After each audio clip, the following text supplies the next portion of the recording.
अस्सलाम वालेकुम, मैं हूं आपका अपना वली रहमानी और आज हम शूट कर रहे हैं कलाम लर्निंग सेंटर की ऑफिशियल फर्स्ट पॉडकास्ट। हमने कलाम लर्निंग सेंटर को 15 अक्टूबर 2024 को लॉन्च किया। हमने बताया कि हम 50 करोड़ की स्कॉलरशिप देना चाहते हैं, तो लोगों के मन में कई सारे सवाल आए और लोगों ने कई सारे सवाल हमसे पूछे। उनमें कई सवाल ये है कि कलाम लर्निंग सेंटर आखिर है क्या, कलाम लर्निंग सेंटर का विजन क्या है, का मिशन क्या है, उसके अल्टीमेट गोल्स एंड ऑब्जेक्टिव्स क्या हैं, और ये 50 करोड़ रुपए की स्कॉलरशिप हम किस तरह से दे रहे हैं। यानी हम कैश की शक्ल में दे रहे हैं, हम स्कॉलरशिप की शक्ल में दे रहे हैं, किस तरह से हम दे रहे हैं, इन सारे सवालात। और कलाम लर्निंग सेंटर किन किन कोर्सेज़ को ऑफ़र कर रहा है और ढेर सारे ऐसे सवालात। इन सारे सवालात के जवाब देने के लिए आज हम ऑफिशियल पॉडकास्ट शूट कर रहे हैं। आज हमारे साथ इस पॉडकास्ट में कलाम लर्निंग सेंटर की कोर टीम के दो अहम मेंबर्स मौजूद हैं। मेरी दाईं तरफ आसिफ इकबाल सर हैं, जो कि इस मुल्क के ग्रेट फिज़िक्स टीचर हैं। इनसे हज़ारों बच्चों ने पढ़कर IIT में, एम्स में और न जाने कितने कॉम्पिटिटिव एग्ज़ाम्स में सक्सेस हासिल किया और IITs पहुँचे, एम्स पहुँचे। और मेरी बाएं तरफ आसिफ त्यागी सर हैं, जो कि एक ग्रेट बायोलॉजी टीचर है इस मुल्क के, और इनसे भी हज़ारों बच्चों ने पढ़कर IITs में एडमिशन लिया, एम्स में एडमिशन लिया, JEE और नीट के एग्ज़ाम क्रैक किया। अच्छी बात यह है कि इन दो टीचर्स ने मुल्क के रिनाउंड कोचिंग सेंटर्स में पढ़ाया है और अब इन्होंने ये तय किया है कि अपने टैलेंट को ये कम्युनिटी में इन्वेस्ट करेंगे। इन दोनों टीचर्स ने मिलकर मुझे जोड़ा और बताया कि कलाम लर्निंग सेंटर का विज़न और मिशन क्या है और ये क्या चाहते हैं इस कम्युनिटी के बच्चों से, और क्यों देखना चाहते हैं कि कम्युनिटी के बच्चे लीडर्स बन के निकलें और इस मुल्क को सर्व करें। तो आइए इनकी ज़बानी जानते हैं कि इन्होंने मुझे क्यों जोड़ा और फिर हम तीन मिलकर कलाम लर्निंग सेंटर से क्या चाहते हैं। अच्छी बात यह है कि मेरी दाएं तरफ भी आसिफ साहब बैठे हैं और मेरी बाएं तरफ भी आसिफ साहब बैठे हैं। एक इकबाल साहब हैं, एक त्यागी साहब हैं। तो व्हाट शुड वी डू? मैं आपको इकबाल साहब बोलूं, आसिफ इकबाल साहब बोलूं? आप मुझे आसिफ इकबाल की बजाय आप इकबाल साहब भी बोल सकते हैं इस पॉडकास्ट के लिए, ताकि लोगों को कन्फ्यूजन ना हो। हाँ जी।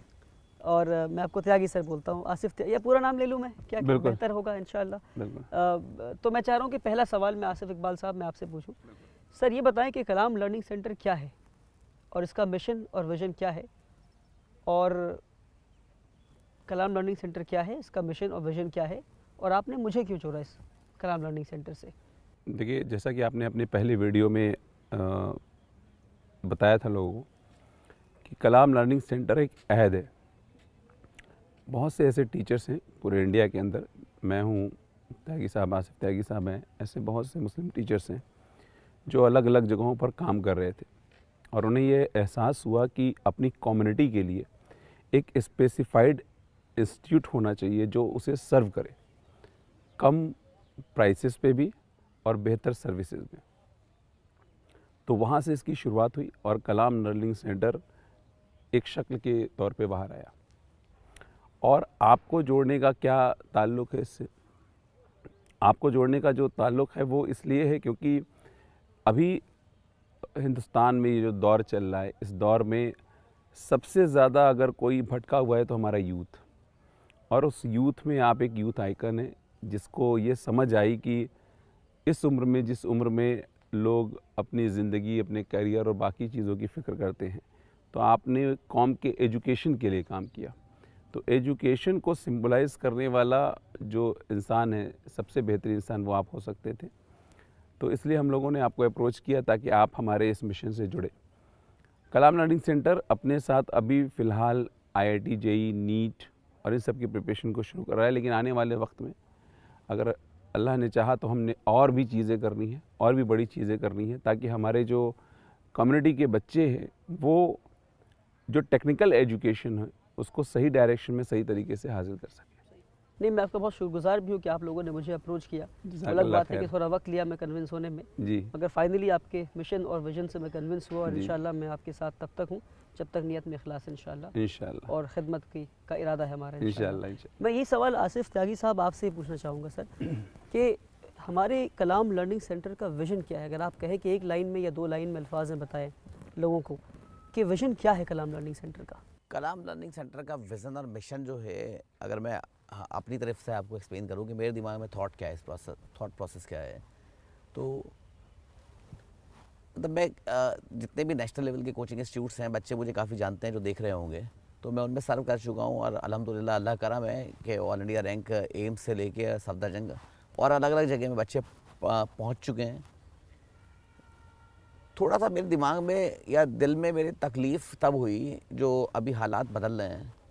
तो मतलब मैं किसी इंस्टीट्यूट में था, मैं यहाँ नाम नहीं लेना चाहता उसका, हाँ, लेकिन क्या हुआ कि बच्चे कहीं शांति से नमाज़ पढ़ रहे थे और कुछ दूसरे ग्रुप के बच्चे ने उनकी नमाज़ को डिस्टर्ब करना शुरू कर दिया।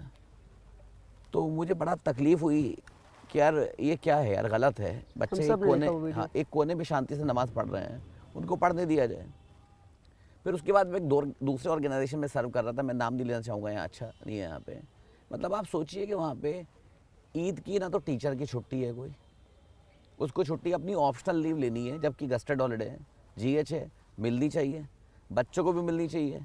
बच्चे का टाइम टेबल लगा है, बच्चे की क्लास लगी हुई, या तो अपना वो त्यौहार छोड़े, हाँ, उस सेलिब्रेशन को छोड़े। बल्कि अभी एक और वीडियो हमने देखा कि किसी एक क्लास में किसी एक बड़े कोचिंग सेंटर के हाँ, टीचर अभी से एक सवाल और पूछा गया। अभी लेटेस्ट एक और वीडियो आया है, हाँ, और बड़े रिनाउंड प्लेटफॉर्म है, और वहाँ पे लाइव क्लास में किसी बच्चे ने अगर डाउट पूछ लिया तो टीचर इतना इरिटेट हो गया उसके नाम को देख के, हाँ, कि यार ये कौन है, वसीम अकरम बार बार जो है, हाँ, ये डाउट करा जा रहा है, हाँ, तुम पाकिस्तान चले जाओ जी। तो हाँ, अफसोस होता है इन सब चीज़ों को लेके। तो मतलब मेरे दिमाग में आया कि ठीक है यार, कि कम से कम हमारी कम्युनिटी के बच्चों के लिए, हाँ, एक ऑनलाइन प्लेटफॉर्म भी या ऑफलाइन प्लेटफॉर्म भी ऐसा होना चाहिए जहाँ पे वो अथॉरिटी से आके पढ़ सकें। यार कि हमें कोई यहाँ से पाकिस्तान भेजने के लिए नहीं बोलेगा, एटलीस्ट अगर लेक्चर है, हाँ, या फिर अगर हमारे कैंपसेस आएंगे, ऑफलाइन कैंपसेस, तो अगर हम कहीं जानामाज बिछा के नमाज़ पढ़ना चाहें, हाँ, तो कोई हमें रोकने वाला नहीं है। बल्कि मेरा थॉट प्रोसेस ये नहीं कि उतने कि खाली अगर मेरे कैंपस आएंगे, हमारे कैंपस आएंगे, हमारी टीम के कैंपस आएंगे, तो हमारा ये नहीं उतने कि ऐसा है कि यार कि बस नमाजी की जगह होगी। हम तो चाहेंगे कि यार हम एक डेडिकेटेड स्पेस जो है मल्टी फेथ प्रेयर रूम का रखें। हाँ, जैसे एयरपोर्ट पे तो मल्टी फेथ प्रेयर रूम होता है, एब्सोल्युटली, हाँ, तो हम तो मल्टी फेथ प्रेयर रूम रखेंगे इंशाल्लाह। और हम सारी कम्युनिटी का, सारे धर्मों का आदर करते हैं, इज्जत करते हैं कि सब अगर हम लोग अच्छे तरह प्यार से रहें तो देश कहाँ से कहाँ जा सकता है, मुल्क कहाँ से कहाँ जा सकता है, और हम बेहतर रिजल्ट निकाल के दिखाएंगे इंशाल्लाह। बेहतर रिजल्ट निकाल के दिखाएंगे इंशाल्लाह, बिल्कुल। क्योंकि ठीक है, बच्चे हमारे जा रहे हैं, हाँ, और आपने जो पूछा उसने कैसा है कि मिशन क्या है, विज़न क्या है, तो मिशन एक ये भी है इसमें कि बच्चे आज के डेट में कि जो टेक्नोलॉजी का जो इन्फ्लुएंस आ रहा है, यूट्यूब का, रील्स का, इंस्टा का, सब जो टाइम आ गया है इस दौर में, जो है बच्चों को प्रॉब्लम ये है कि बच्चा मतलब डॉक्टर इंजीनियर तो बन रहा है, लेकिन उसके बाद नमाज के लिए वक्त नहीं है। हाँ, वो अपने माँ बाप से बैठ के, उसे प्यार से बैठ के बात करने का वक्त नहीं है। हाँ, घर जा रहे हैं तो फ़ोन देख रहा है, या फिर उसके मतलब जैसे आप समझ रहे हैं, या फिर सैटरडे संडे जो है उसके पास ये नहीं कि उसने कैसा कुछ वक्त निकाले कम्युनिटी के लिए, उसको वीकेंड बनाने के लिए उसको क्लब चाहिए। तो हमारी कोशिश ये है कि मैं अपने बच्चों की भी अगर बात करूँ, अगर मेरे बच्चे डॉक्टर इंजीनियर बन जाते हैं, लेकिन अगर उनको कुछ दीन से बिल्कुल गाफिल हैं, हाँ, तो मेरा क्या कंट्रीब्यूशन सोसाइटी के लिए। तो ये प्लेटफॉर्म इस विज़न और मिशन के साथ आया है कि हम यहाँ पे तालीम के साथ साथ हम बच्चों को तरबियत भी देंगे, और तालीम और तरबियत अगर इकट्ठी आ जाएगी तो दुनिया में भी कामयाबी और इंशाल्लाह आखिरत में भी कामयाबी। यही मैं पूछना चाह रहा था, मुझे एक जवाब एक्सपेक्ट कर रहा था कि कलाम लर्निंग सेंटर बाकी ऑनलाइन प्लेटफॉर्म से और बाकी कोचिंग सेंटर से अलग किस तरह से है। तो मुझे लगता है कि सबसे बेहतरीन जवाब ये है कि यहाँ तालीम, जो हमारा स्लोगन है, तालीम, तरक्की और तरबियत, और हमारे पास जो एक शानदार तरबियती निज़ाम हम कायम करना चाह रहे हैं हमारे कोचिंग सेंटर के लिए। अगर आज सोशल मीडिया के दौर में तरबियत बहुत मिसिंग है। बिल्कुल। आज के और मुझे लगता नहीं कि कोई कोचिंग सेंटर ऐसा है पूरे हिंदुस्तान में जहाँ तरबियती निज़ाम हो। जी, वो जहाँ मॉरल्स और एथिक्स पे काम किया जा रहा है। बिल्कुल, तरबियत के निज़ाम, अगर आप तरबियत के नाम पे देखेंगे, जो कुछ अगर कुछ प्रोवाइड कर भी रहे हैं तो शायद वो एक एक्सट्रीमिस्ट लाइन खींच दी उन्होंने। जो बेसिक चीज़ें हैं, जो बच्चों के रोज़मर्रा की चीज़ें हैं, उनको तरबियत के तौर पे वो नहीं सिखा रहे हैं या नहीं बता रहे हैं। तो ये बहुत ज़रूरी है। सोशल मीडिया में आज के वक्त में जो माँ बाप का सबसे बड़ा कंसर्न ये नहीं है कि हमारा बच्चा पढ़ ले, इतने स्कूल हैं और इतनी सर्विसेज, इतनी इंफॉर्मेशन टेक्नोलॉजी, एआई का ज़माना है। प्रॉब्लम ये नहीं कि इन्फॉर्मेशन अवेलेबल नहीं है, प्रॉब्लम ये है कि उसमें से राइट इन्फॉर्मेशन क्या है। तो वो उसको, उसी की एक मुहिम में, उसी की एक कोशिश है कि हम लोग जितना समझ सके और आपके रहनुमाई में जितनी चीज़ों को हम सेटल करके लोगों तक पहुंचा सके इंशाअल्लाह ताला। नहीं, ये मैं कह रहा था, अभी एक प्रोग्राम में था और किसी डॉक्टर साहब ने प्रोग्राम में ये स्पीच दिया कि मुसलमान बच्चे डॉक्टर बन जाते हैं और फिर वो अमेरिका चले जाते हैं, डॉक्टर बन जाते हैं, कनाडा चले जाते हैं और अपने मुल्क के गरीब लोगों को भूल जाते हैं। बिल्कुल। तो फिर मैंने ये कहा कि वो क्यों नहीं कनाडा जाएँ, वो क्यों नहीं अमेरिका जाएँ, क्या डॉक्टर बनते वक्त किसी ने उनसे कहा था गरीबों की सेवा करनी है, गरीबों की खिदमत बिल्कुल, करनी है? बिल्कुल बिल्कुल तो डॉक्टर बनते वक्त के प्रोसेस में तरबियत नहीं था। बिल्कुल। जब बिल्कुल, आपने बिल्कुल। डॉक्टर बनने के टाइम उसको बताया नहीं कि डॉक्टर जी। इसलिए बनना है क्योंकि खिदमत करना है, जी जी तो उसे क्यों एक्सपेक्ट करें कि डॉक्टर बन के वो खिदमत जी, करें? जी। And I think this is what will make Kalam learning centre stand out, कि यहाँ डॉक्टर बनेंगे खुद के लिए नहीं, यहाँ इंजीनियर बनेंगे पेट के लिए नहीं। हम यहाँ डॉक्टर बनेंगे, हम यहाँ इंजीनियर बनेंगे इंशाअल्लाह, ताकि हम मुल्क की, जी देश की, लोगों की, गरीबों की और पूरी दुनिया की खिदमत कर सकें इंशाअल्लाह। इंशाअल्लाह। खिदमत के जज्बे से बच्चों को डॉक्टर बनाएंगे, बिल्कुल। खिदमत के जज्बे से बच्चों को इंजीनियर बनाएंगे जी, जी। इंशाअल्लाह। आइए मैं अपने अगले सवाल पे आता हूँ। आसिफ इकबाल सर, आप मुझे जी। बताएं कि लोग बहुत ही कंसर्न इस बात को लेकर कि हमारे पास टीचर्स कहाँ से आ रहे हैं, जी हमारी टीचिंग टीम क्या है, जी। क्या वो मजबूत है, उसमें जी। कितने लोग हैं, वो कौन जी। से लोग हैं, उनकी क्या कैलिबर है, उनकी क्या क्वालिटीज़ हैं, जी जी उनकी क्या बैकग्राउंड है, जी। अगर उस पर कुछ रोशनी अगर आप डाल सकें, क्योंकि ये टीचर्स ही हैं जिनकी वजह से बच्चे बिल्कुल रिजल्ट ला बिल्कुल पाएंगे। बिल्कुल बिल्कुल। Like if you are saying that we will produce the best result, definitely then do we have the best set of teachers? Definitely. देखिए टीचर्स की जो टीम है वो बहुत बड़ी है। अभी तक हमारे साथ मोर देन 150 टीचर्स जुड़ चुके हैं। अगर मैं बात करूं उनके क्वालिफ़िकेशन की और उनके अचीवमेंट की, तो कोई भी टीचर ऐसा नहीं है जो इंडिया के रिनाउंड यूनिवर्सिटी या कॉलेज से ना पढ़ा हो, चाहे वो IIT JEE हो या मेडिकल के फील्ड में कुछ एम्स से भी हैं, कुछ दिगर मेडिकल कॉलेजेस हैं जो स्टेट में अच्छी रैंक रखते हैं, इंडिया में अच्छी रैंक रखते हैं। और साथ ही साथ सिर्फ ऐसा नहीं कि वो डिग्री होल्ड करने वाले लोग हैं, वो लोग अभी तक अचीव करवा चुके हैं बच्चों को। अब उनका एक अचीवमेंट ये है कि वो रैंक्स दे चुके हैं, इंडिया के अंदर टॉप 10 रैंक्स दे चुके हैं, टॉप 10 के अंदर रैंक दे चुके हैं और हज़ारों बच्चों को select हमारे करा आसिफ सकते हैं। त्यागी सर खुद- बिल्कुल बिल्कुल, one of them is Asif Tyagi sir. आप इनकी प्रोफाइलिंग जैसा कि आपने थोड़ा बताया भी, और सर अलग अलग जितने भी, आप कोई भी बच्चा किसी भी बड़े ब्रांड का नाम ले, उनको ये सर्व कर चुके हैं, वहाँ ये सर्व कर चुके हैं और अच्छे पैकेज पे सर्व किया है। ये नहीं कि सिर्फ आपने आप गए और आपने पढ़ाया, ऐसा भी नहीं है। कलाम लर्निंग सेंटर हमारे लिए ऑप्शन नहीं है, मिशन है। हम इसे ऑप्शन के तौर पे नहीं ले रहे हैं। हमारे टीचर्स जो हमारे साथ आ रहे हैं वो इसे ऑप्शन के तौर पे नहीं ले रहे हैं, वो इसे जॉब के क्या तौर पे हमारे ले रहे हैं। टीचिंग टीम में IITians हैं? जी जी बिल्कुल है, बिल्कुल है। IITian है, अलग अलग पूरी IIT की जितनी भी IITs का आप नाम लेंगे, IIT रुड़की हो, IIT चेन्नई हो, IIT मद्रास हो, IIT बॉम्बे हो, IIT खड़गपुर हो, हर लगभग सारे IITs के टीचर्स अवेलेबल हैं। कुछ मेडिकल कॉलेज के भी टीचर हैं और मेडिकल को पढ़ाने वाले भी बेहतरीन से बेहतरीन टीचर हैं।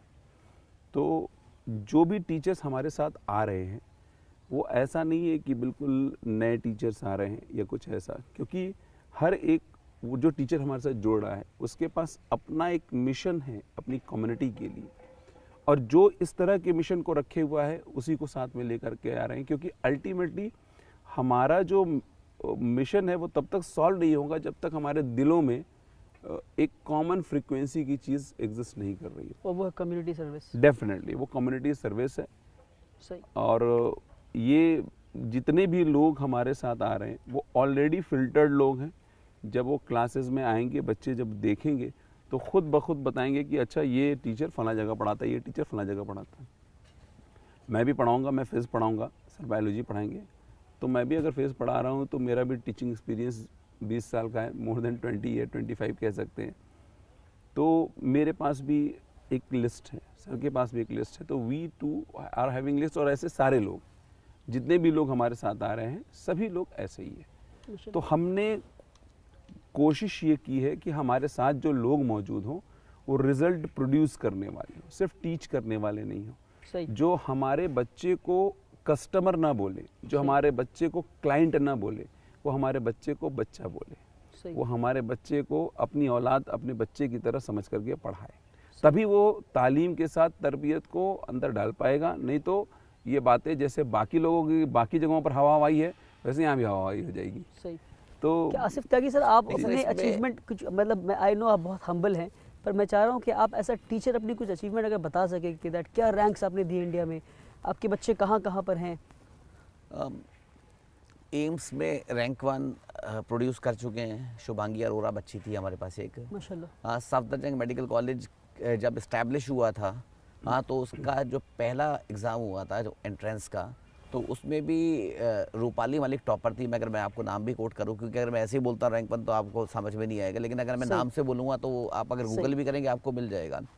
हाँ, इवन ये रूपाली मलिक जो बच्ची है जिसकी रैंक वन थी, उसकी बड़ी इंटरेस्टिंग स्टोरी है, अभी मैं अगर बताऊंगा आपको।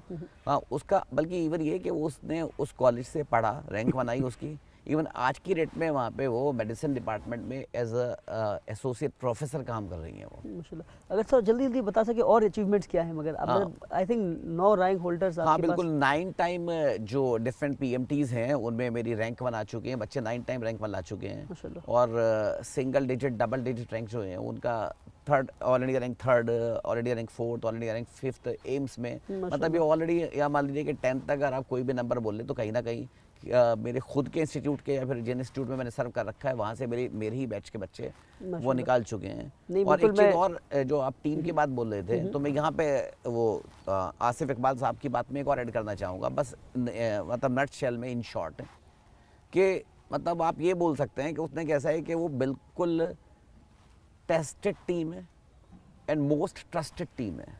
वो ऐसा नहीं उसने कोई भी इस प्लेटफॉर्म पे आगे पढ़ाएगा।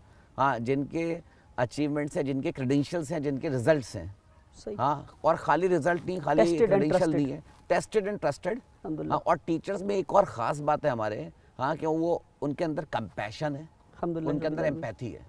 वो ये नहीं उसने कहता है बस पढ़ाया, अपना पैकेज लिया, अपने पैसे लिया, निकले। बिल्कुल, ये बातें सुनकर आई एम श्योर कि जो हमारे व्यूअर्स हैं वो समझ रहे होंगे, जो बच्चे कलाम लर्निंग सेंटर में एनरोल करेंगे बेहद खुशकिस्मत बच्चे होंगे। अगर आप जैसे टीचर्स और आप जैसे टीचर्स उनको पढ़ाएंगे, और हमारे पास जो 150 टीचर्स की टीम है, कंपैशनेट टीचर्स की टीम है, जब वो टीचर्स उन्हें पढ़ाएंगे तो खुशकिस्मत बच्चे होंगे जो कलाम लर्निंग सेंटर में आकर तालीम और तरबियत हासिल करेंगे इंशाअल्लाह। तो इसी से मैं अपने अगले सवाल पे आता हूँ। आसिफ त्यागी सर, मैं आपसे जानना चाहूँगा कि ये जो हमने 50 करोड़ रुपए के स्कॉलरशिप का ऐलान किया है, ये हम देंगे कैसे, और ये स्कॉलरशिप का पर्पस क्या है? क्योंकि अक्सर लोग समझ रहे हैं कि भाई आप अगर टेस्ट पास कर गए तो आप कहीं भी पढ़ेंगे तो आपको कैश दे देंगे, आपकी फ़ीस दे देंगे, या इस तरह की चीज़ें लोग समझ रहे हैं। इस पर अगर आप अच्छे से क्लैरिटी दे दें कि भाई ये 50 करोड़ की स्कॉलरशिप क्या है और स्कॉलरशिप की ज़रूरत क्या है।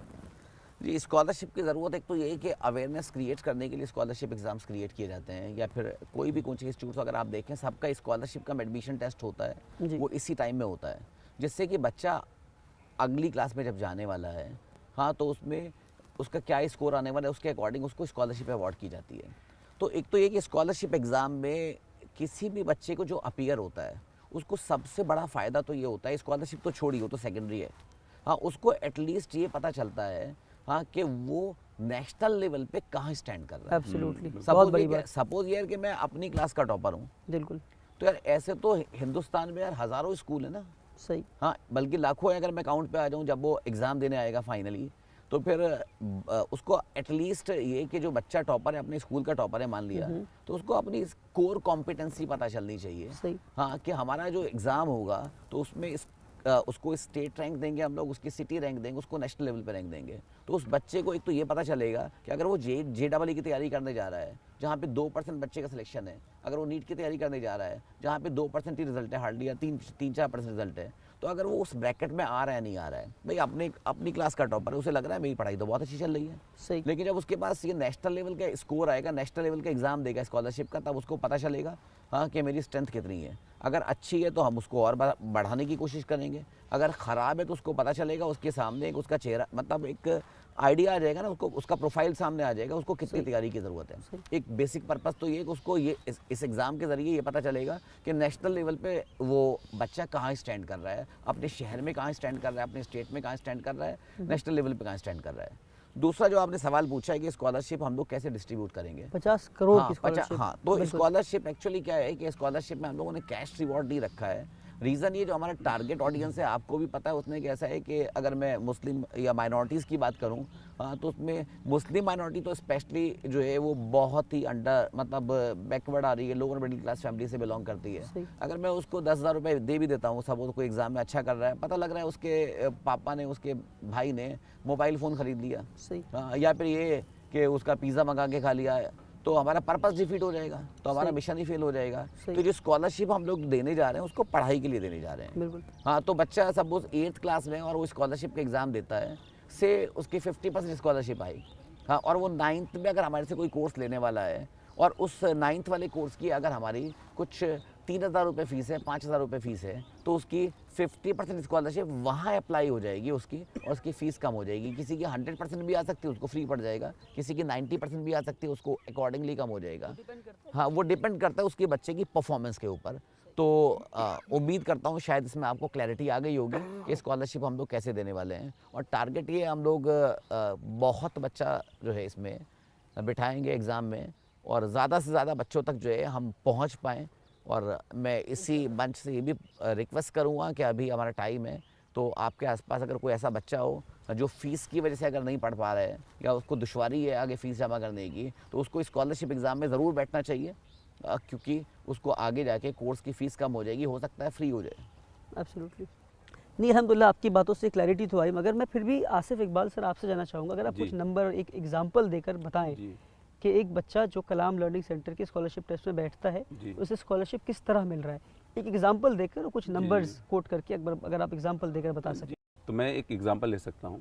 जैसे आप एक सेट ऑफ नंबर ले लें, सपोज कर लीजिए कि मेरे पास 100 स्टूडेंट्स हैं और हमारे पास कोई कोर्स है, 100 या 1000 ले लेते हैं, 1000 स्टूडेंट्स हैं, हमारे पास कोई कोर्स है जो 5000 रुपीज़ का है, तो 5000 या 10,000 रुपीज़ का है, तो 10,000 मल्टीप्लाइड बाई अगर आप 1000 करेंगे तो ये बन जाएगा 1 करोड़ रुपीज़। ठीक है, तो 1 करोड़ रुपीज़ का ये पूरा कोर्स हुआ। अब ये 1 करोड़ रुपीज़ का जो कोर्स है वो 1000 स्टूडेंट्स को हमने फ्री में दे दिया, तो ये 1 करोड़ की स्कॉलरशिप 1000 स्टूडेंट तक पहुंच गई। तो ये तरीका होगा हमको हम कोर्स के ज़रिए ही स्कॉलरशिप का जो पैसा है वो बच्चों तक पहुंचाएंगे।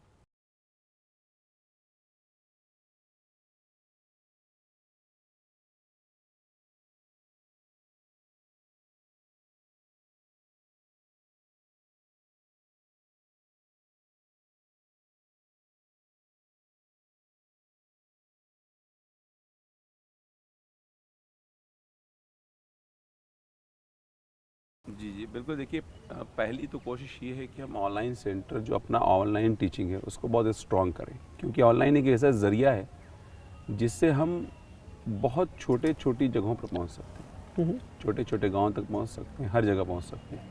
तो एक तो प्रोमिनेंटली हमारा ऑनलाइन है, सही। दूसरी चीज़ ऑफलाइन में भी हम सेंटर फॉर एक्सीलेंस लेकर के आएंगे। आने वाले वक्त में अगले 1 महीने 2 महीने के अंदर हम अनाउंस करेंगे अपने ही प्लेटफॉर्म से कि हम किन किन जगहों पर लेकर के आ रहे हैं सेंटर फॉर एक्सीलेंस, इंशाल्लाह, जहां हम ऑफलाइन सर्विसेज भी दे पाएंगे।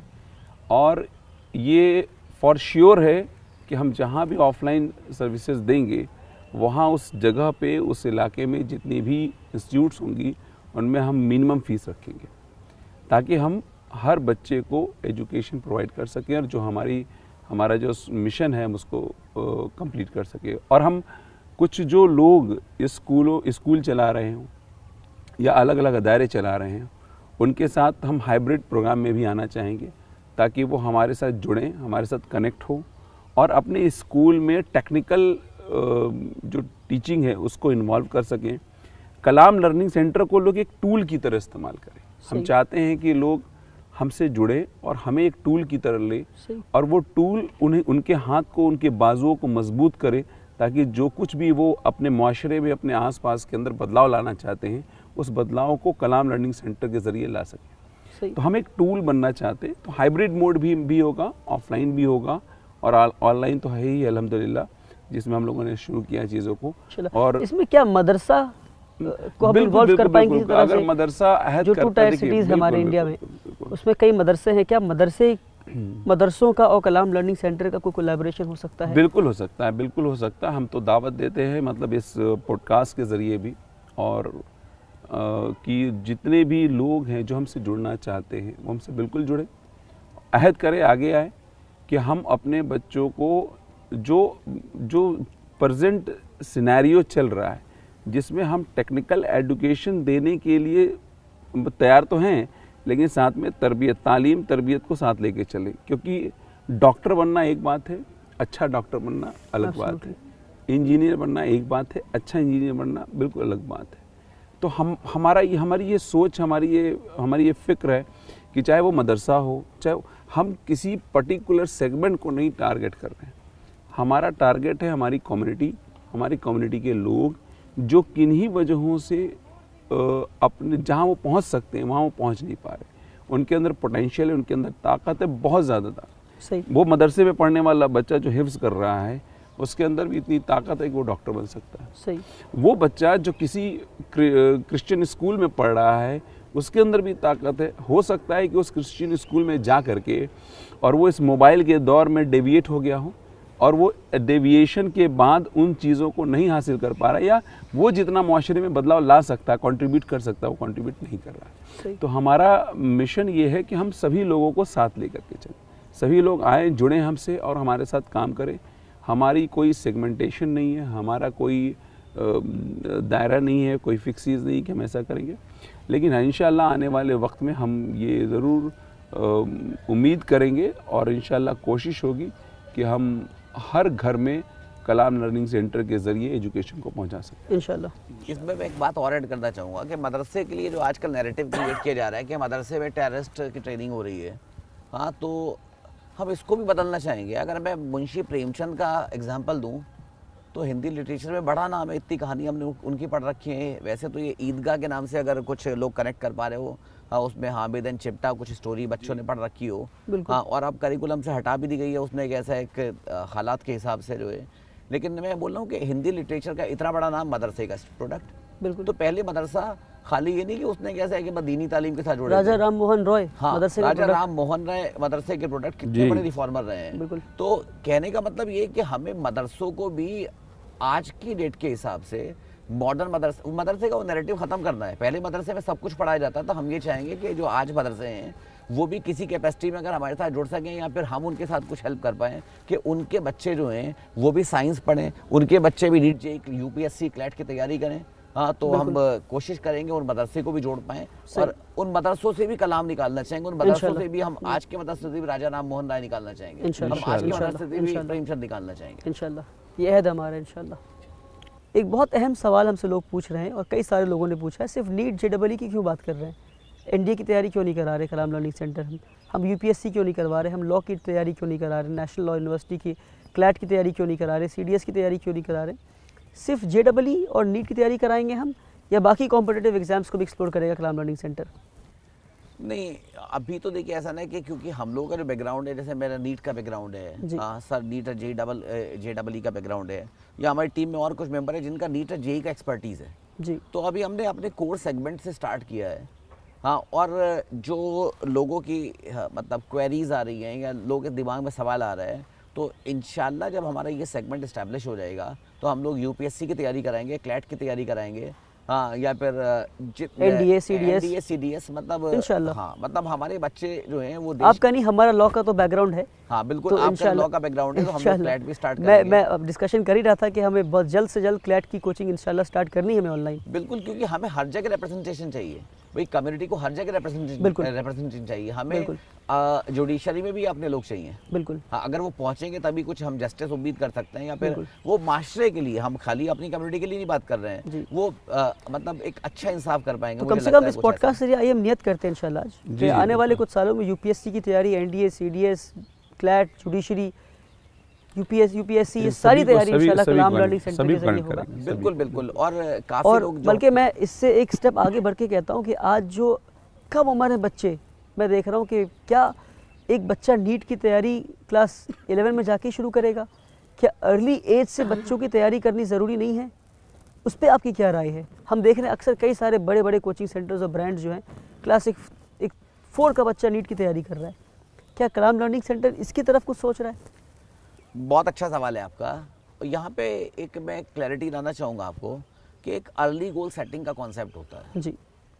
अगर मैं Olympics early goal setting, absolutely, अगर मैं ओलंपिक्स की बात करूँ तो क्या हम उसके लिए 1 महीना पहले तैयारी करना शुरू करते हैं या फिर 1 साल पहले तैयारी करना शुरू करते हैं? तो सबको ही पता है तकरीबन 4 साल बाद इवेंट आता है, हाँ, और वो 4 साल में ये नहीं उसने कैसे जो पार्टिसिपेंट है उसको 1 महीने पहले तैयारी करनी है, वो 4 साल उसको कॉन्टिन्यूसली जो है उसे सुबह सर्दी गर्मी बरसात देखे बिना उसको सुबह फील्ड में आना है तो आना है, अपनी प्रैक्टिस करनी है। तो यहाँ पे भी आप ये देखिए, अगर आप बेहतर रिजल्ट टारगेट करना चाह रहे हैं, अगर आप चाहते हैं कि आप जेई में आपकी टॉप 10 रैंक है, जेई में आपकी 100 टॉप 100 रैंक है, जो कलाम लर्निंग सेंटर की आएगी इंशाल्लाह। अगर आप चाहते हैं उतना ही कैसा है कि आपको एम्स दिल्ली में ही पढ़ना है, हाँ, तो अगर आपको ये टारगेट लेके चलने हैं तो थोड़ा सा अगर आप अर्ली गोल सेटिंग करेंगे तो ज़्यादा अच्छा है। जैसे अगर मैं 6, 7, 8 वाले जो बच्चे हैं जो हमारे साथ जुड़ना चाहते हैं, एग्ज़ाम दे रहे हैं, स्कॉलरशिप एग्ज़ाम दे रहे हैं या हमारे कोर्सेज में एडमिशन लेने वाले हैं, तो 6, 7, 8 का कोर्स हमारा बड़ा पावरफुल है। पावरफुल इन द सेंस ये कि यहाँ पे मैं एक और चीज़ क्लैरिटी करना चाहूँगा कि अक्सर जो है बच्चे 6, 7, 8 में उनको ये मैथ्स जो है, हाँ, उसका बड़ा फोबिया डेवलप हो जाता है या फिर उस फोबिया के चक्कर में वो मैथ्स छोड़ना शुरू कर देते हैं। अगर बच्चा मैथ्स से भागेगा तो उसको आगे जाके साइंस पढ़ने में, चाहे फिजिक्स हो, केमिस्ट्री हो, सब में दिक्कत आएगी। हाँ, इवन मैथमेटिकल एप्लीकेशन जो है आगे, अगर मैं डेटा साइंस की बात करूँ, अगर मैं अकाउंटेंसी की बात करूँ, वहाँ पे भी एप्लीकेशन होता है। तो हमारी कोर, हमारा करिकुलम ऐसा है कि हम यहाँ पे मैथ साइंस के ऊपर बच्चे का बड़ा फोकस रखेंगे। वो एक अलग बात है कि बच्चे को 10th के बाद अगर ह्यूमैनिटीज़ में जाना है, अगर बच्चे को किसी और स्ट्रीम में जाना है साइंस के अलावा, लेकिन ये उसको डेफिनेटली हेल्प करने वाला है। बिल्कुल बिल्कुल। तो अर्ली गोल सेटिंग का अच्छी रैंक लाने में बड़ा रोल रहता है। बहुत बहुत क्लैरिटी आपके जवाब से आई एम श्योर हमारे व्यूअर्स को भी मिला। इमीडिएटली हम आसिफ इकबाल सर, मैं चाह रहा हूँ कि हम इस पॉडकास्ट के आखिर में आ गए और बहुत देर से हमने आपसे कुछ सुना नहीं, तो मैं चाह रहा हूँ कि इसका जवाब आप दें कि हम इमीडिएटली किन कोर्सेज को लॉन्च कर रहे हैं। अभी तो इमीडिएटली हमने AMU JMI का जो एंट्रेंस है उसके एग्जामिनेशन के लिए क्रैश कोर्स, खुद जो है AMU के प्रोडक्ट है माशाल्लाह। जी, मैं खुद AMU का प्रोडक्ट हूँ, तो AMU JMI के लिए भी एंट्रेंस के लिए क्रैश कोर्स शुरू किया है, आगाज़ और परवाज़ 1 के नाम से। अभी उसका फर्स्ट बैच भी माशाल्लाह भर ही गया है, अब हम लोग सेकेंड बैच शुरू करने वाले हैं। उसके बाद अभी हम लोग नीट के लिए 13 दिसंबर से एक क्रैश कोर्स फास्ट ट्रैक है, वो फास्ट ट्रैक बैच है, वो शुरू कर रहे हैं। 4 साढ़े 4 महीने का है, वेल प्लान्ड, वेल ऑर्गेनाइज्ड है वो। साथ में टेस्ट सीरीज शुरू कर रहे हैं जेई मेंस के लिए और साथ ही साथ नीट के लिए। तो फ़िलहाल इस बार आपने देखा कि कितने रजिस्ट्रेशंस हुए, आपको डेटा पता ही है, और उस रजिस्ट्रेशन में इतनी डिमांड आई, इतने लोगों ने कहना शुरू कर दिया कि कुछ शुरू करिए। तो वो पुरजोर डिमांड पे इसको अभी फ़िलहाल हम लोगों ने ऑन बोर्ड कर दिया है। अगले साल सेशन हमारा अप्रैल से शुरू होगा, तो वहाँ से फिर और भी जो कोर्सेज़ हैं जो अभी हम उसको, जो मेन कोर्सेज हमारे वो अप्रैल से शुरू होने हैं। जी, जो मेन कोर्सेज़ हैं वो अप्रैल से हमारे शुरू होंगे, अप्रैल 2025 से शुरू होंगे। स्कॉलरशिप टेस्ट बच्चा जनवरी लास्ट में देगा जी, और उसके रिज़ल्ट के साथ ही उस कोर्सेज़ में भी उसको उसका बेनिफिट मिलेगा इंशाल्लाह। अभी फ़िलहाल जो हम लोग बैचेज़ हम लोगों ने जो शुरू कर दिया हाल फिलहाल, वो लोगों की बहुत सी डिमांड, बहुत सी ज़रूरतों के बेस पे हम लोगों ने ये सोचा कि इसको शुरू कर दिया जाए और एक बेहतर तरीके से इसको पूरा भी किया जाए। नीट के लिए हालांकि अभी हमारे पास टाइम भी है और AMU JMI के लिए हमारे पास टाइम है, 11th के लिए, 9th के लिए भी टाइम है। तो वो कोर्सेज़ जिनका एग्ज़ाम हम इतना है कि इतना वक्त है कि जिसका प्रिपरेशन हम करा सकते हैं ठीक से, तो उसे करवा करके इंशाल्लाह। जी। तो मुझे लगता है कि अक्सर सवालों के जवाब आज आसिफ सर ने दे दिए हैं। बहुत बहुत शुक्रिया आसिफ इकबाल साहब और आसिफ त्यागी साहब कि आप इस पॉडकास्ट में जुड़े, क्योंकि मुसलसल सवाल मुझसे लोग पूछ रहे थे, तो मैंने आप दोनों से गुजारिश की कि प्लीज़ आइए, दुनिया के सामने बताइए कि भाई मैं अकेला नहीं हूँ और हम कई लोग हैं जो मिलकर काम कर रहे हैं, और 2 अहम मेंबर को हमने आज जोड़ा और आपके ज़रिए हमने लोगों तक जवाबात पहुँचाए। तो आई थिंक अक्सर सवालों के जवाब मिल गए हैं। अब मैं लोगों से गुजारिश करना चाहूँगा कि लोग हम पे ट्रस्ट करें, भरोसा करें। जिस तरह से पिछले कई सालों से आपने मुझ पर पर्सनली भरोसा किया है, मैं अपना भरोसा और अपना ट्रस्ट इन लोगों पे डाला है और कलाम लर्निंग सेंटर के कोर टीम पे डाला है। बल्कि मैं कहता हूँ मैं भी एक उतना ही अहम हिस्सा हूँ जितना अहम हिस्सा हम बाकी कोर मेंबर्स हैं टीम के। और आप भी हम पे भरोसा करें, और जितने भी माइनॉरिटी मदरसेज़ हैं, स्कूल्स हैं, और आप सबसे गुजारिश है कि आप कलाम लर्निंग सेंटर के दिए हुए नंबर पे कॉल करें और आप कलाम लर्निंग सेंटर से जुड़ने की कोशिश करें, हमारे कोर्सेज़ लें, अपने यहाँ अगर ऑफलाइन सेंटर बनाना चाहते हैं ऑफलाइन सेंटर बनाएं, और जिस तरह से भी जुड़ने की कोशिश करें। आप भी सामने आकर अपने आइडियाज़ दें और हम कोलैबोरेट करके एक कोलैबोरेटिव स्टाइल में इंशाल्लाह हम इस काम को आगे ले चलते हैं। कलाम लर्निंग सेंटर ना आपका है, ना मेरा है। कलाम लर्निंग सेंटर इस मुल्क के हर मुसलमान का है, जो इस मुल्क के हर मुसलमान बच्चे को एक लीडर बनता हुआ देखना चाहता है इंशाल्लाह। बहुत बहुत शुक्रिया आपका। Thank you for patiently watching us and being with us. Thank you so much. अगले पॉडकास्ट से फिर मुलाकात होगी।